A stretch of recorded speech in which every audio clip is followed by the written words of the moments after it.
Halo, selamat malam. Selamat datang di Sapa Indonesia Malam. Saudara, desakan reformasi kepolisian terus menggaung. Presiden Prabowo Subianto menyetujui pembentukan Komisi Reformasi Kepolisian usai pertemuan dengan tokoh agama yang tergabung dalam Gerakan Nurani Bangsa. Lalu apakah langkah pertama dan paling utama untuk mencapai reformasi Polri? Informasi lainnya, saudara, soal diduga karena remblong, sebuah bus pariwisata menabrak pembatas jalan di lereng Bromo, Probolinggo dan sebanyak 8 orang meninggal. Saudara, inilah Sapa Indonesia Malam selengkapnya. Saya Radi Saputro.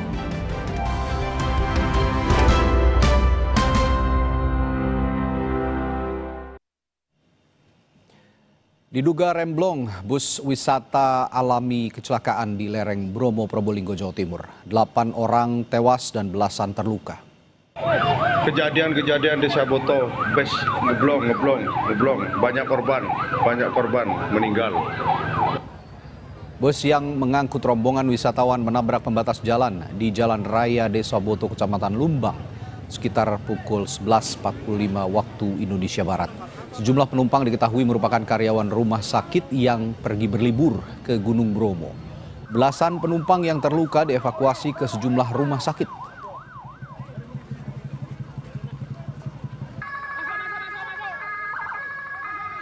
Tim Subdit Gakum Polda Jatim melakukan olah tempat kejadian perkara kecelakaan bus wisata di lereng Bromo.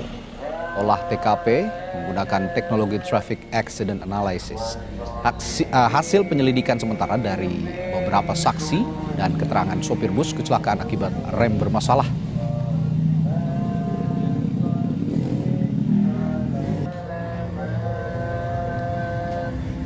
Ini sudah kita laksanakan mengambil 10 titik di mana sementara dari pemeriksaan saksi-saksi kendaraan yang melakukan laka lantas tersebut dari keterangan saksi dan keterangan sopir sendiri mengakui karena remnya bermasalah.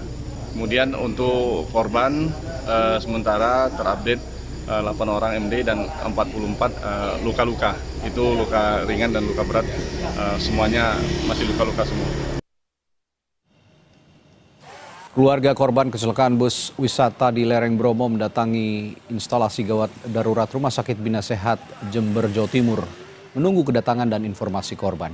Bus diketahui mengangkut pegawai Rumah Sakit Bina Sehat dan keluarganya, menabrak pembatas jalan saat perjalanan pulang dari Gunung Bromo.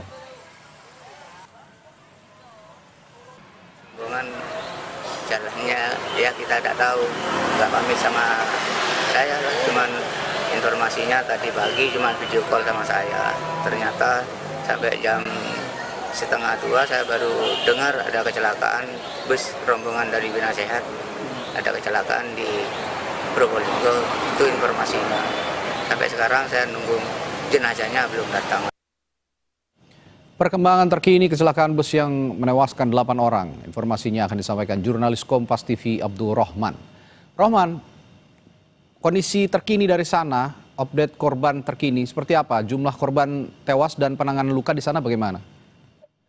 Ya, update terkini yang dapat kami sampaikan kepada Anda, Radi dan saudara, memang untuk jumlah korban yang tewas akibat kecelakaan di Desa Boto Probolinggo ini bertambah menjadi 2, menjadi 8 orang meninggal dunia, dan ada sekitar 44 orang daripada penumpang bis ini mengalami luka-luka baik ringan hingga serius.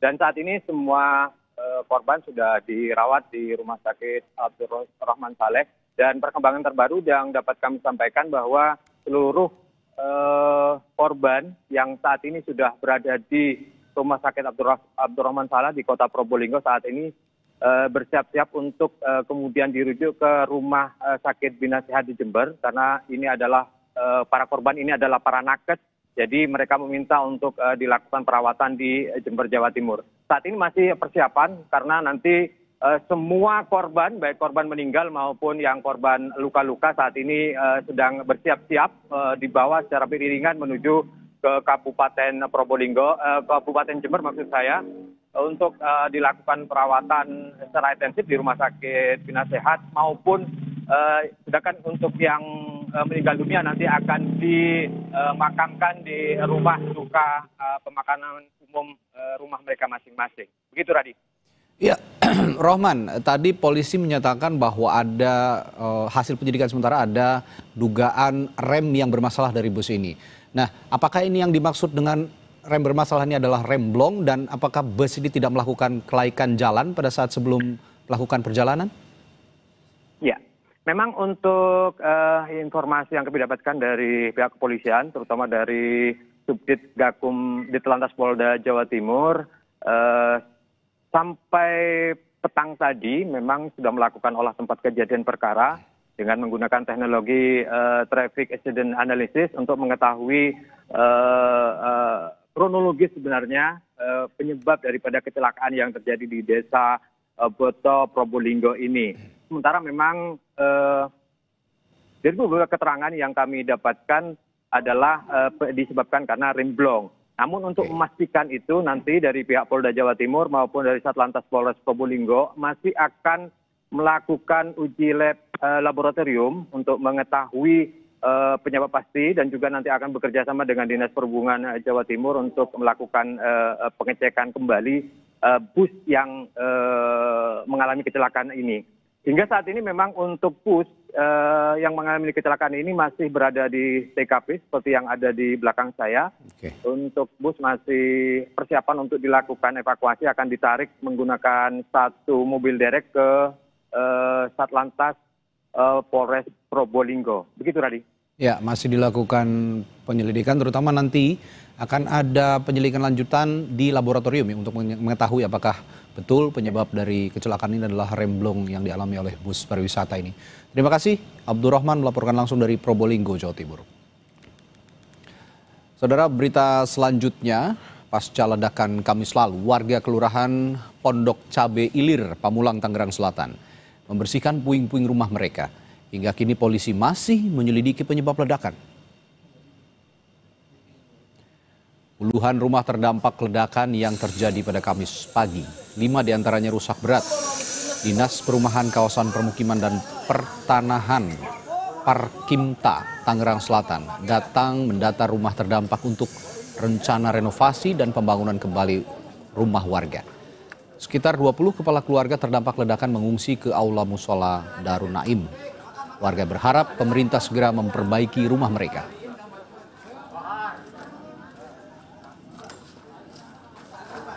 Seperti apa kondisi rumah Ibu? Atap atas pada bolong semuanya itu genteng-genteng, pada hancur, sama tembok kamar mandi, sama belakang. Sama rumah anak saya tuh, atap atasnya juga ini hancur semuanya. Itu mungkin bisa bantu rumah saya biar bisa diperbaiki lagi. Yang juga jadi sorotan, saudara, temuan kerangka manusia di dalam batang pohon aren di Seirampah, Serdang Bedagai, Sumatera Utara yang hingga kini masih jadi misteri. Polisi masih memeriksa kerangka itu di Laboratorium Forensik Polda Sumut. Selasa lalu sejumlah warga kaget saat menemukan kerangka manusia di dalam pohon aren di area perkebunan Seirampah. Warga juga menemukan celana dan pakaian korban. Polisi sulit mengetahui identitas korban sebab diperkirakan sudah meninggal cukup lama. Polisi membawa kerangka manusia itu serta batang pohon aren dan tanah di sekitar untuk diselidiki lebih lanjut. Polisi juga tengah memeriksa warga yang melaporkan kehilangan anggota keluarganya sejak 2 tahun lalu.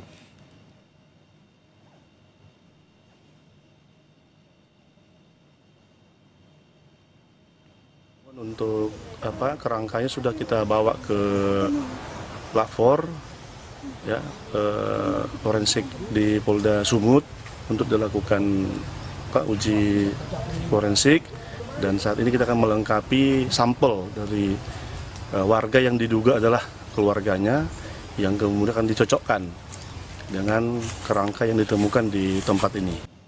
Saudara, kondisi pasca banjir di beberapa wilayah di Bali berangsur membaik. Sejumlah warga yang mengungsi bersiap kembali ke rumah mereka.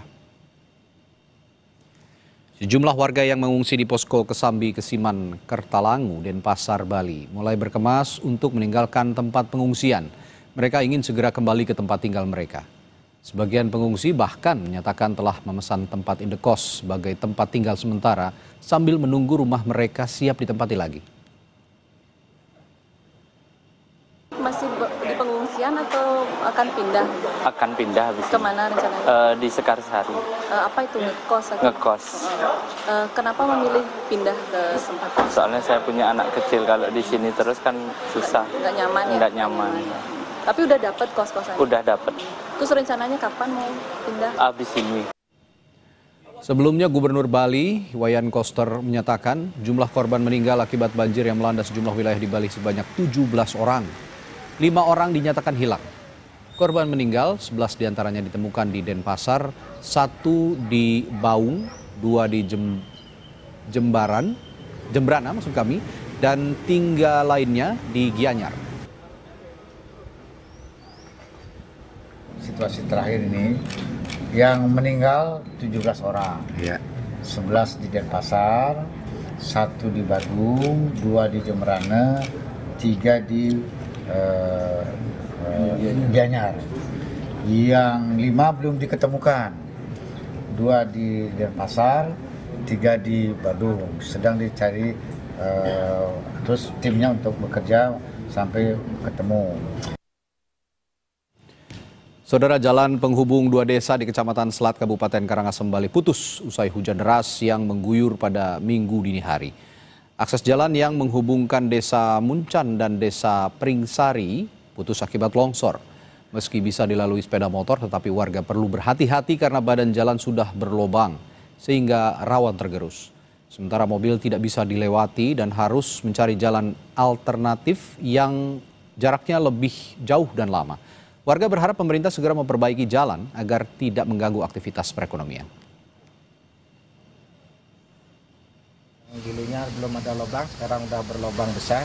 Jadi untuk roda 4 tidak bisa jalan, hanya roda 2 aja. Itu pun perlu berhati-hati. Jalan rusak sudah waktu hujannya lebat. Ada longsoran dan sekarang puncaknya ada yang berlubang itu dari tadi malam. Ini adalah jalur penghubung antara Selat dan Muncan supaya pemerintah di atas sangat cepat biar tidak terganggu ekonomi. Saudara, Presiden Prabowo Subianto meminta Kementerian Lingkungan Hidup melakukan audit lingkungan dan mitigasi dampak lingkungan dari tambang nikel di Raja Ampat yang telah kembali beroperasi. Menteri Lingkungan Hidup Hanif Faisal Nurofik menyatakan akan melakukan pengawasan lebih intensif terhadap operasional PT GAK. Menteri Hanif menyatakan sejauh ini dampak lingkungan dari tambang nikel di Raja Ampat dapat dimitigasi. Namun dia mengingatkan ada beberapa hal krusial yang tidak boleh dilanggar untuk mencegah timbulnya dampak kerusakan lingkungan jangka panjang. Di antaranya tidak boleh ada limpasan permukaan yang mengalir langsung ke sungai atau perairan. Karena itu kolam pengendapan harus dibuat dengan presisi. Selain itu, tingkat emisi juga harus dikontrol dengan mewajibkan pemasangan stasiun pengendali kualitas udara. Ini untuk memastikan emisi yang dikeluarkan di bawah baku mutu. Bapak Presiden ingin dilakukan penaatan yang lebih serius, sehingga kepadanya dilakukan audit lingkungan. Audit lingkungan ini untuk meyakinkan kita semua bahwa dampak yang ditimbulkan dari tambang PT GAK nikel bisa dimitigasi dengan baik. Selanjutnya, hasil dari audit lingkungan tersebut akan diintegrasikan dengan prosedur lingkungan yang telah ada. Kemudian, Bapak Presiden juga meminta kepada kami untuk melakukan intensifikasi pengawasan. Jadi pengawasan yang biasanya 6 bulan, kami akan lakukan lebih rapat. Mungkin 2 bulan sekali akan kami lakukan tinjauan langsung di lapangan. Saudara, Presiden Prabowo Subianto setuju membentuk tim reformasi kepolisian atas usulan sejumlah tokoh yang tergabung dalam gerakan Nurani Bangsa atau GNB. Dari nama reformasi kepolisian, dari mana reformasi kepolisian akan dimulai? Kita akan bahas setelah jeda di Sapa Indonesia Malam sesaat lagi.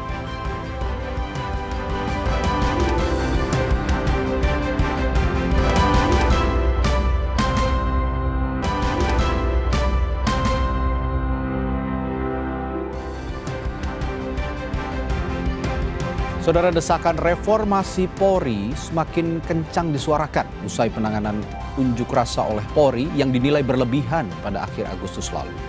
Pada Kamis lalu, Presiden Prabowo Subianto pun menyetujui pembentukan Komisi Reformasi Kepolisian. Tokoh lintas agama yang tergabung dalam Gerakan Nurani Bangsa bertemu Presiden Prabowo pada Kamis lalu di Istana Presiden. Pertemuan yang berlangsung selama 4 jam membahas poin 17+8 tuntutan rakyat hingga reformasi sejumlah sektor.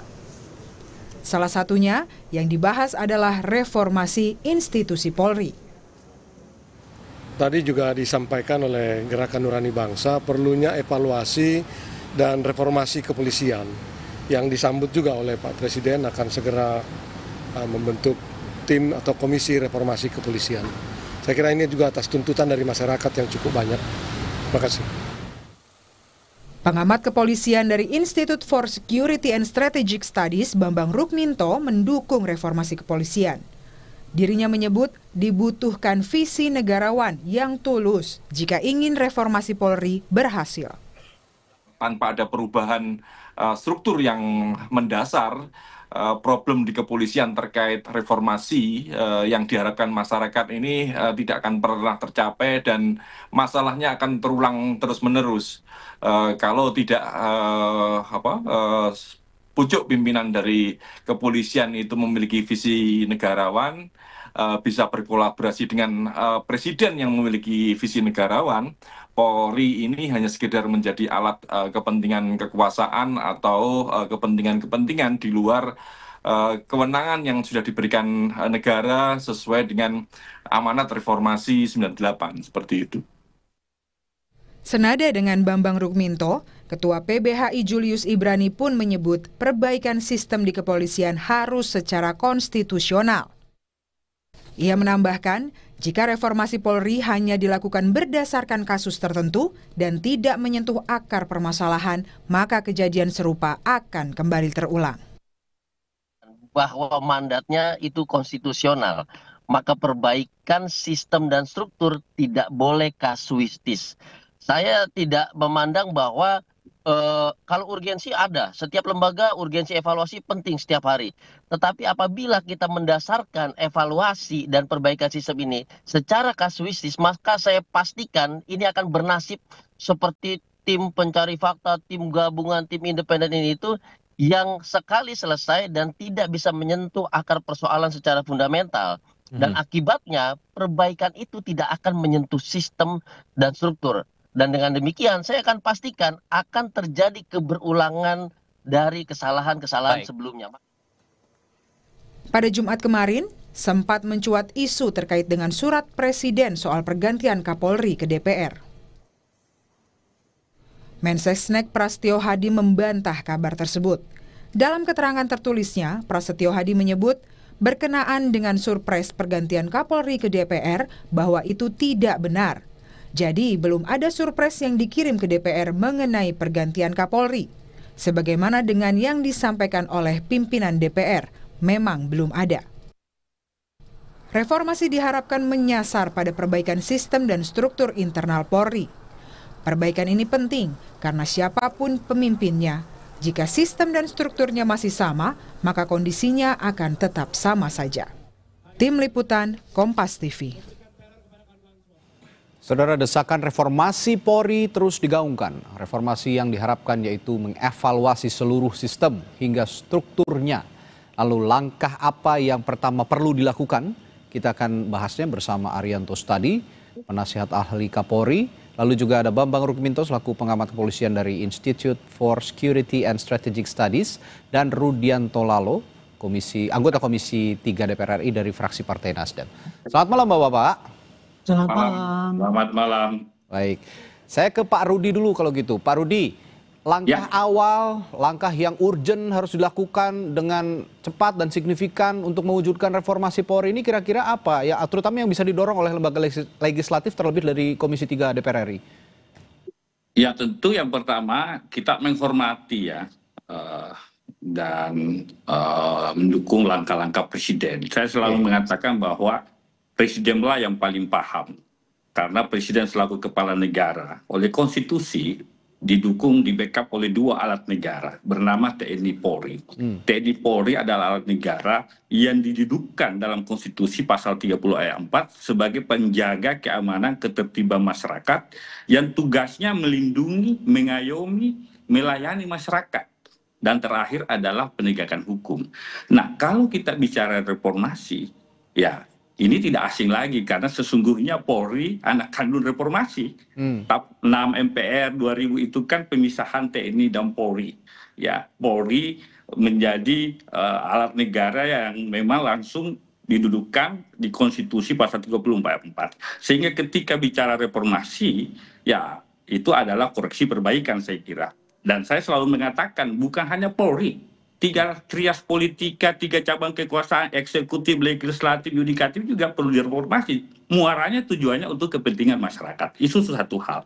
Yang kedua, apa yang perlu direformasi Polri? Kita lihat, Polri menjaga keamanan dan ketertiban masyarakat. Nah, kalau dipandang Polri hari ini tidak mampu menjaga keamanan ketertiban, nah itu yang harus dikoreksi. Kedua, pelayanan mengayomi, melindungi masyarakat. Kalau Polri tidak bisa melindungi, mengayomi, melayani masyarakat, ini yang perlu dikoreksi, diperbaiki. Yang ketiga adalah penegakan hukum. Kalau Polri belum bisa, misalkan menjawab, menangani, membasmi kejahatan-kejahatan, apakah kejahatan berat atau ringan, ini yang perlu kita reformasi. Bagaimana caranya? Ya, caranya tentu penting adalah bagaimana misalkan kelembagaan Polri itu diperkuat, ya. Itu diperkuat otomatis, ya. Apakah nanti misalkan SDM sumber daya manusianya, mulai rekrutmen, kaderisasinya, pendidikannya dan sebagainya. Dan kalau kita lihat hari ini, kemitraan Polri dan Komisi itu sudah berjalan baik. Setiap kasus-kasus yang menyita perhatian publik, ketika kemudian kami di DPR sebagai fungsi pengawasan yang diberi mandat undang-undang, itu respon cepat dilakukan oleh para pimpinan Polri. Utamanya bila mana ada oknum-oknum Polri, tidak bisa dipungkiri setiap institusi pada ada oknum-oknum yang melanggar hukum, maka kami selalu mendesak agar dilakukan penegakan hukum yang transparan, ya, dan akuntabilitas. Memberi sanksi yang berat kepada siapapun oknum-oknum aparat penegak hukum kita yang melanggar hukum, karena sejatinya dia yang harus menegakkan hukum. Kira-kira itu. Pak. Tapi saya berharap dan publik juga berharap sepertinya reformasi Polri ini tidak melakukan perbaikan secara kasuistis saja, karena kalau memang ada kasus baru ditindak ataupun baru dievaluasi itu sepertinya penanganannya kasuistis. Nah, saya yakin ke Pak Bambang kalau begitu. Pak Bambang, kalau dari Anda tadi juga ada tuntutan bahwa jangan mereformasi institusi Polri ini secara kasuistis dan harus menyentuh akar masalah. Nah, menurut Anda yang disebutkan Pak Rudi tadi adalah akar-akar masalah dari Polri selama ini yang harus diperbaiki? Apa yang disampaikan Pak Rudi tadi, saya melihatnya normatif saja ya, malah tidak menyentuh problem yang diharapkan oleh masyarakat selama ini gitu loh. Artinya ini saling lempar saja masih saling lempar antara parlemen dengan presiden gitu loh. Problem yang terjadi saat ini ekspektasi masyarakat kepada tupoksi kepolisian itu sangat tinggi sekali, bahwa kepolisian saat ini diharapkan lebih transparan, lebih profesional, lebih humanis. Itu adalah fakta-fakta yang terjadi. Saya melihat kasus kemarin bagaimana kepolisian seolah disudutkan oleh masyarakat, menjadi sasaran chaos, amuk misalnya seperti itu, karena sebenarnya masyarakat itu menginginkan yang lebih kepada kepolisian, menginginkan perbaikan-perbaikan yang signifikan, dan ini dalam kurun 10 tahun saya melihatnya masih tidak, malah ada kemunduran gitu loh. Setahun yang lalu misalnya muncul adanya isu terkait dengan Parcok, kemudian ada kasus-kasus kekerasan. Oke lah, kita sebut ini adalah oknum, tetapi ketika oknum ini berulang kali terjadi, tentu tidak bisa mengatakan bahwa ini hanya sekedar oknum, tapi ada sistem yang perlu dievaluasi. Makanya reformasi di kepolisian ini bukan hanya sekedar tujuan, tapi proses yang terus-menerus dilakukan terkait dengan kasus kekerasan yang terjadi seminggu yang lalu misalnya. Bagaimana kalau saya melihat DPR juga belum pernah memanggil Kapolri untuk melakukan pertanggungjawaban terkait dengan aksi-aksi kekerasan yang dilakukan oleh personil seperti itu. Memang semuanya itu baik proses, tetapi langkah-langkah yang signifikan itu harus dilakukan, dan yang lebih penting lagi itu akan terus terjadi bila tidak ada perombakan yang lebih signifikan terkait dengan struktur. Mengapa kasus Parcok, mengapa kontrol dan pengawasan eksternal itu tidak berjalan? Salah satu akar masalahnya saya melihat di Undang-Undang 2 tahun 2002 yang itu juga harus perlu direvisi. Bagaimana menempatkan Kompolnas tidak memiliki kewenangan yang kuat, tidak strukturnya juga tidak dominan. Ini juga menjadi masalah. Padahal kalau kita mengacu pada TAP MPR, Kompolnas ini adalah lembaga yang seharusnya kuat. Kalau dengan komposisi sekarang, struktur yang sekarang, tidak lebih seperti pendapat masyarakat, Kompolnas malah menjadi juru bicara kepolisian. Artinya menurut Anda akarnya justru di pengawasan institusi Polri-nya sendiri, Pak Bambang? Salah satu faktor ya, banyak faktor yang harus dirubah, mulai rekrutmen, kurikulum pendidikan di kepolisian, terus kemudian meritokrasi yang nyaris tidak ada, reward and punishment yang masih dirasa tidak adil. Itu adalah yang harus evaluasi, dan selama ini saya melihat parlemen juga tidak pernah mengevaluasi seperti itu. Salah satu unsur tadi saya ke Pak Arianto, salah satu unsur yang diungkapkan Pak Bambang, minimnya atau lemahnya pengawasan. Seharusnya Kompolnas yang punya fungsi pengawasan yang lebih kuat dan fungsi evaluasi terhadap institusi Polri malah menjadi juru bicara Polri. Nah, ini Anda sebagai penasihat Kapolri, ada juga yang bisa dilakukan sebenarnya untuk membenahi masalah pengawasan institusi Polri ini, Pak Arianto? Ya, kalau dari pandangan saya ya, polisi itu dituntut untuk reformasi. Pertama kali dulu polisi direformasikan itu kan tahun 2002 ya. Dengan adanya Undang-Undang Kepolisian yang nomor 2 itu. Di mana itu polisi harus direformasi karena tadinya polisinya itu militeristik, kemudian setelah dipisahkan maka harus menjadi yang sipil. Maka titik berat pada reformasi itu adalah perilaku polisi supaya tidak militeristik, sudah tidak kasar, nggak berpelanggaran HAM dan sebagainya. Atas dasar itu kemudian polisi sudah melakukan reformasi antara lain instrumental, kultural, dan struktural. Selama 20 tahun ini ya, 25 tahun ini polisi ya sudah mencoba, setiap Kapolri masih mempunyai moto sendiri-sendiri dalam rangka untuk memperbaiki citra Polri. Tetapi ya memang harus diakui ya, selama ini di dalam kurun 25 tahun ini reformasi polisi yang jalan baik itu ya pada instrumental sama strukturalnya itu berjalan tanpa ada halangan. Polisi sekarang jadi gede sekali, banyak orangnya, instrumennya juga sudah jelas. Tapi di bidang kultural memang harus diakui belum sampai 50% itu untuk perbaikan di dalam polisi itu sendiri. Kebanyakannya adalah faktor moral, mental yang koruptif di lingkungan polisi masih banyak. Kemudian tindakan-tindakan yang eksesif, kemudian penyalahgunaan wewenang itu hanya oknum-oknum yang di lapangan. Itu masih saja terjadi gitu ya. Dan mengapa begitu? Itu kita kebanyakan mengambil kesimpulan ya karena memang pengawasannya memang lemah. Saya sendiri mengatakan pengawasan polisi itu lemah. Karena pengawasan internal kurang berjalan dengan baik. Ya, pengawasan antara atasan ke bawahan itu tidak berjalan dengan baik karena asal atasannya pun banyak yang ikut terlibat sehingga pengawasannya kan tidak kuat. Yang kedua, karena kode etik penjatuhannya juga tidak begitu efektif, tidak jelas sehingga banyak orang yang melanggar tapi tidak ditindak, tapi kemudian yang tidak melanggar kok malah bisa bagus karirnya misalnya kayak gitu. Akibatnya pengawasannya memang lemah dan saya juga mengakui. Kalau balik di mana-mana saya mengatakan pengawasan eksternal polisi memang kurang kuat. Kompolnas itu kan hanya menerima keluhan, menerima keluhan pada kemudian menyampaikan pada polisi, tidak bisa berbuat apa-apa. Kalau dibandingkan dengan luar negeri ada lembaga independen yang bisa mengawasi polisi itu, sehingga dia bisa melakukan koreksi. Itu kira-kira ya memang Oke. secara teoritis seperti itu, Pak. Mbak, nah kalau begitu saya lihat ini masalahnya ya kalau boleh dibilang cukup pelik ya cukup pelik juga untuk mereformasi Polri. Tapi yang ingin saya tanyakan, kita tetap harus melangkah. Meskipun pelik, sepelik apapun kita tetap harus melangkah. Dan saya melihat harus ada sosok yang memimpin reformasi Polri ini.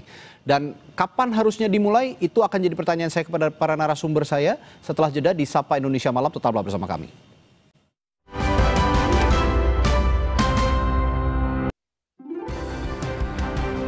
Kami lanjutkan perbincangan soal reformasi institusi Polri. Tadi saya bertanya pada para narasumber saya, siapa yang harusnya memimpin memulai reformasi Polri ini? Karena kalau yang dibilang Pak Bambang dan juga Pak Arianto tadi, saat ini sepertinya tidak ada fungsi pengawasan yang baik untuk melihat atau mengevaluasi institusi Polri. Karena itu saya menilai juga perlu ada sosok yang bisa memimpin reformasi Polri ini. Dan kapan harusnya dimulai? Saya akan tanyakan ini juga pertama ke Pak Rudi dulu sebagai anggota DPR. Bagaimana Pak Rudi? Ya tentu kalau ditanya siapa yang memimpin reformasi Polri, saya katakan bukan saya lempar ke kekuasaan eksekutif. Karena Bapak Presiden lah yang memakai dua instrumen alat negara ini, TNI dan Polri. Tentu Presiden paling tahu seperti apa sosok-sosok yang akan memimpin reformasi Polri. Yang pasti sosok tersebut harus berjiwa negarawan. Karena dia Polri ini alat negara, Pak. Dia tidak boleh berpikir motif kekuasaan semata, tetapi berpikir untuk negara. Ya, ini yang penting agar betul-betul Polri dapat bekerja secara profesional dan humanis. Terhadap peristiwa-peristiwa yang banyak terjadi, saya kira ini momentum kemudian Polri bisa berbenah kembali untuk mengkoreksi kebijakan-kebijakan yang dinilai publik, dinilai masyarakat kurang dan sebagainya. Kami di DPR, kalau ditanya Pak Bambang, kami paling sering melakukan rapat dengar pendapat itu adalah dengan mitra kami Polri, Pak. Karena begitu banyak aduan masyarakat yang masuk ke Komisi 3 terkait dengan praktek-praktek ketidakprofesionalan terhadap oknum-oknum dalam menjalankan tugas fungsi kewenangan sebagai anggota Polri. Paling banyak. Kami sudah panggil Kadipropam, panggil petinggi Polri, dan kami tanyakan supaya betul-betul setiap oknum yang melakukan pelanggaran hukum itu ditindak tegas, jangan diberi kesempatan dan sebagainya. Yang kedua, terhadap oknum-oknum yang diberi hukuman, jangan malah dipromosi, Pak. Nah, ini kan jadi problem. Bagaimana ini yang dilakukan kemarin. Ya, promosi jabatan terhadap misalkan, ya taruhlah contoh kasus, misalkan kasus Pak Sambo ya kan, bagaimana oknum-oknum yang terlibat justru dipulihkan dan sebagainya. Itu contoh kasus saja. Kita tidak mau seperti itu. Kita mau Polri betul-betul tegas menindak anggota yang melakukan praktek-praktek pelanggaran hukum ya. Karena itu noda bagi aparat penegak hukum sendiri. Kira-kira begitu. Oke, kalau tadi Pak Rudi, sosok yang bisa memimpin reformasi Polri harus seorang negarawan begitu. Tapi sepertinya tidak hanya negarawan tapi punya karakter yang kuat, terutama yang jadi akar masalah Polri ini untuk punya perilaku yang jujur, anti korupsi dan punya integritas tinggi. Kalau menurut Pak Bambang, siapa sosok itu? Ya, untuk yang pertama kali harus dilakukan dan dibutuhkan saat ini sangat tergantung seperti yang disampaikan Pak Rudi tadi. Ini butuh goodwill maupun political will dari Presiden untuk melakukan langkah-langkah yang signifikan ya, untuk melakukan gebrakan pertama untuk memulai evaluasi kembali arah gerak reformasi kepolisian gitu. Makanya langkah-langkah itulah yang saat ini dinantikan oleh masyarakat gitu.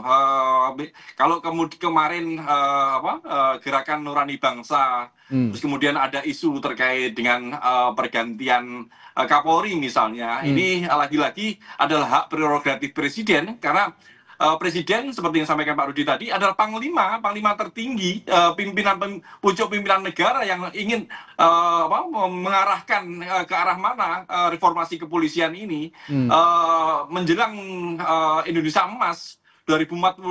Ini adalah waktu yang sangat pendek sekali, 20 tahun untuk membangun pondasi yang kuat bagi Polri yang diharapkan. Makanya meskipun pergantian Kapolri itu adalah prerogatif presiden ini juga harus segera diwacanakan karena tanpa ada perubahan-perubahan, tanpa ada penyegaran-penyegaran terkait kepolisian organisasi Polri saat ini akan menjadi stagnasi seperti itu, dan ini tentu tidak kita harapkan. Kemarin dorongan dari Gerakan Nurani Bangsa untuk melakukan reformasi ini jangan sampai hanya terbatas mendorong pergantian Kapolri saja, tetapi juga harus mendorong reformasi secara substansial seperti itu, Bung. Kalau kemarin desakannya ya ada isu ya mendesak pergantian Kapolri, tapi sebenarnya bukan hanya sosoknya tapi sistemnya begitu ya kira-kira Pak Bambang yang harus diperbaiki. Nah, kalau menurut Pak Arianto sekarang momentum yang sangat tepat untuk reformasi Polri termasuk dengan mengedepankan sosok-sosok berintegritas dan memiliki karakter yang kuat? Ya, saya kira ini sosok yang paling bagus ya, pembelajaran yang paling bagus untuk bangsa ini dan juga untuk polisi. Ya. Selama ini kan kita sudah mendengar lah polisi itu dikritik terus, perilakunya begitu mengecewakan masyarakat dan sebagainya. Dan sudah dikasih contoh-contoh yang fatal bagaimana kalau polisi itu dirusak oleh para petinggi yang kurang bagus. Nah, tapi kan selama ini kan upaya untuk perbaikan kondisi itu kan nggak kelihatan jelas gitu loh. Yeah. Jadi cuman tidak ada kiat-kiat yang nyata untuk menghilangkan apa-apa yang kemarin itu disorot oleh masyarakat. Okay. Nah, sehingga akhirnya setelah terjadi kayak gini kan seakan-akan tidak ada yang mau gitu. Okay. Maka kalau saya ditanya siapa yang cocok, yang paling cocok gitu, merubah polisi ini ya supaya bisa jadi bagus ini dibutuhkan seorang sosok ya yang satu berintegritas tinggi dan masih mendambakan polisi itu baik, nomor satu itu dulu. Okay. Dan yang kedua yang tahu penyakitnya polisi dan bagaimana cara menyembuhkannya itu. Jadi tahu kelemahan-kelemahan polisi dan bagaimana cara mengatasinya itu harus tahu. Jadi orang yang pengalaman juga mengenai tugas polisi situ gitu. Okay. Kalau hanya dilihat orang di luar ya cuma integritas tinggi, tapi dia nggak ngerti pola seluk-beluknya polisi ya percuma aja nanti reformasinya di mana bagiannya nggak ngerti. Okay. Gitu. Baik. Makanya ya kalau ada gagasan kemarin itu ada komisi yang ditunjuk, oke bagus aja nggak apa-apa. Tapi nanti tolong dicari komisi yang di situ tuh bukan hanya orang yang jujur, orang yang berintegritas tinggi, tapi nggak ngerti problema polisi. Ya nanti reformasinya ya nggak mengena pada penyakit polisi ya, itu. Pada akarnya ya. Baik. Kira-kira itu Pak. Pak Arianto, sekarang kan seperti Pak Bambang bilang tadi desakan publik ini begitu kuat untuk mereformasi atau mengevaluasi institusi Polri yang dari hari ke hari, bulan ke bulan, tahun ke tahun permasalahannya selalu ada dan sepertinya semakin pelik. Dan publik kemarin saya melihat di lini masa juga memunculkan sosok Jenderal Hugeng yang dulu pada saat era Presiden pertama Republik Indonesia Soekarno sangat diulu-ulukan oleh masyarakat. Sosok Jenderal Hugeng yang dekat dengan masyarakat, berintegritas tinggi, tidak mau ditekan oleh kekuasaan. Saya ingin bertanya, di era sekarang ini sosok Jenderal Hugeng masih ada nggak sih di institusi Polri, dan Anda percaya nggak sosok itu masih ada di institusi Polri, Pak Arianto? Ya, saya 50 tahun jadi polisi ya Pak ya. Dan sudah melihat para jenderal polisi itu, pimpinan polisi. Rasanya yang seperti Pak Hugeng itu hampir tidak ada Pak. Hampir tidak ada. Sulit untuk yang sama dengan dia. Saya yang merasa diri saya tidak pernah korupsi dan macam-macamnya, saya nggak bisa menyamai dengan Pak Hugeng itu. Gitu loh Pak. Jadi Pak Hugeng itu menjadi sosok ideal ya. Dan kesitulah polisi ingin menuju. Pak Sigit ini sudah mereka dalam rangka mengembangkan seperti Pak Hugeng itu ada Hugeng Award. Itu kalau gitu ya. Tetapi terus terang Pak, untuk mencari orang yang sejujur beliau dan orang integritasnya sangat tinggi kayak gitu, sangat sulit di dalam zaman modern sekarang ini. Tapi paling tidak kita harus tetap optimis Pak. Itu harus kalau memang untuk memperbaiki institusi Polri kita harus mencari Jenderal Hugeng berikutnya. Tapi saya nggak boleh ngomong dong, ada. Saya nggak bisa nanti memberikan harapan palsu ya Pak ya.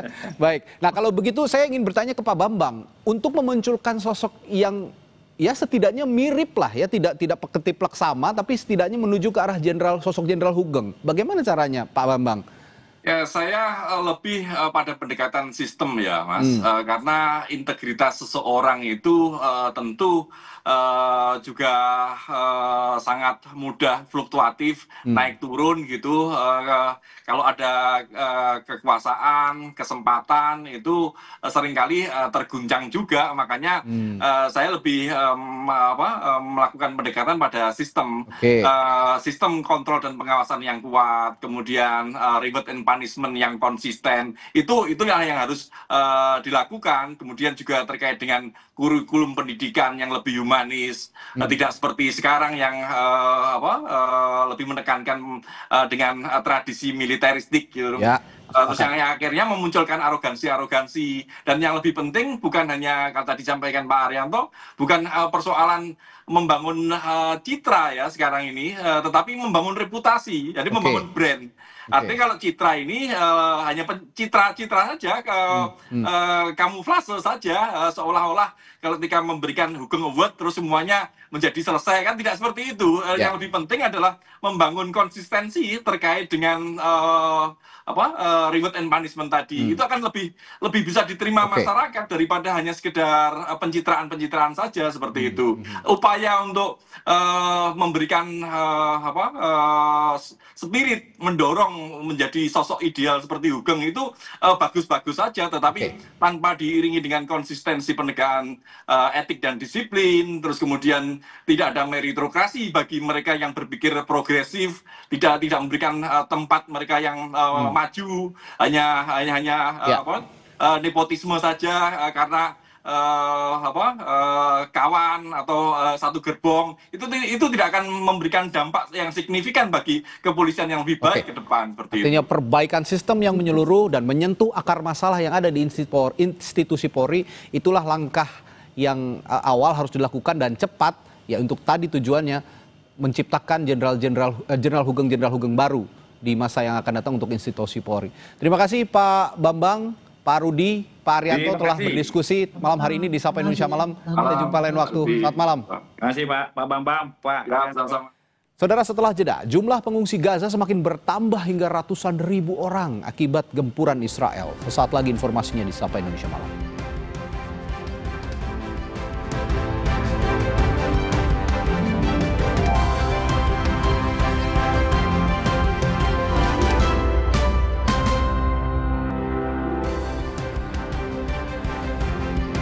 Saudara, gempuran militer Israel yang bertubi-tubi ke permukiman warga Gaza memaksa warga Palestina meninggalkan Gaza.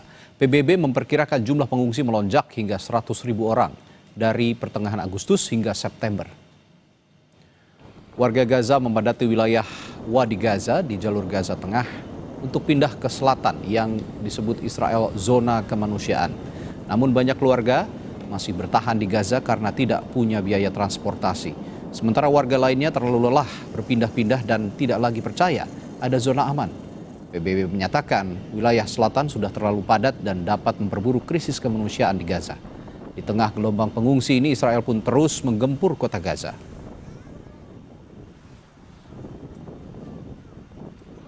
هاي مش عيش يا عمي. احنا زي بنمشي ماشي قاعدين. لا قادرين ننقل عفش ولا قادرين ننقل وواعي ولا هاي اللي تقدر تطلع فيه. هاي اللي طلعت فيها الان من المخابرات لهان. ايش الحياه هذه؟ Long March di London yang dipimpin aktivis sayap kanan Tommy Robinson menarik lebih dari 110.000 orang pada Sabtu waktu setempat, berujung ricuh. Sejumlah pendukung sempat bentrok dengan polisi yang memisahkan mereka dari pendemo tandingan.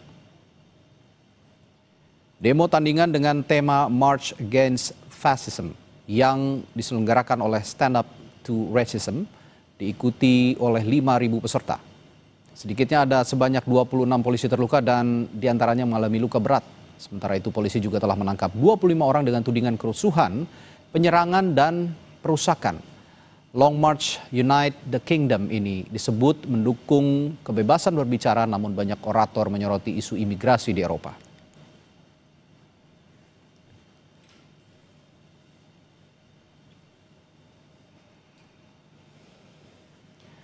Saudara, informasi tadi sekaligus menutup perjumpaan kita di Sapa Indonesia Malam. Dan kami ingatkan Anda agar jangan lupa cukupi kebutuhan air mineral Anda setiap hari dan rasakan kesejukannya. Sesaat lagi akan hadir berita utama bersama Arizona Galih dan Astri Gunawan. Saya Radhi Saputro, terima kasih. Sampai jumpa.